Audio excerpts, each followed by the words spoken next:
আজ 5 September teachers day. আর এই teachers day উপলক্ষে আমরা চলে এসেছি কম্পিউটার সেন্টারে আমাদের কম্পিউটার স্যারকে সারপ্রাইজ দিতে।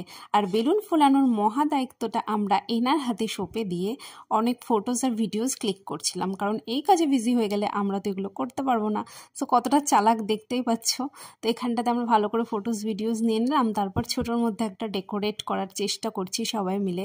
আর তার সাথে সাথে খুব হাসি মজাও হচ্ছে। তো আমাদের কেকটাও চলে এসেছে। কেকটা কি প্রিটি, তাই না? এবার আমরা স্যারকে ডেকে নিয়ে আসলাম, কারণ এখন কেক কাটিং হবে। আর স্যারই যেহেতু আজকে শো স্টপার, তো স্যার এখানটাতে একদম মিডিলে দাঁড়িয়ে পড়েছেন। তো এখানটাতে এবার কেক কাটিং হবে। আর এই কেক কাটিংয়ের মধ্যে এত ফানি ফানি কথা বলছিল সব ফ্রেন্ডসরা মিলে যে না হেসে থাকাই যাচ্ছে না। তো এটাই হচ্ছে মজা। তো এখানে আমরা স্যারকেও দেখো থামিয়ে দিয়েছি ভিডিও করার জন্য। তারপর স্যার এখানে কেকটা কাটছেন, আমরা হাততালি দিচ্ছি, স্যারকে চেরিশ করছি। এই দিনটা তো স্যারেরই, তাই না? তো এখানে স্যারকে আমরা কেকটা খাইয়ে দিলাম, আর আমি কেকটা খাইয়ে তো মুখে রেখে দিয়েছি। এটা দেখে তো সবাই হাসতে লেগেছে, স্যারও খুব হাসছিলেন। তারপর আমরা নিজেদের কেকটা নিয়ে নিলাম, কেক খেয়ে নিলাম। তারপর স্যারকে এবার গিফটটা দিলাম। গিফটটা কিন্তু স্যারের খুব পছন্দ হয়েছে। স্যার বললেন যে অনেক ইউনিক লেগেছে স্যারের। তো তারপর স্যার আমাদেরকে চিকেন রোল ট্রিট দিলেন, আর আমরা এইসব খেয়ে দিয়ে অনেক মজা করে বাড়ি চলে এলাম।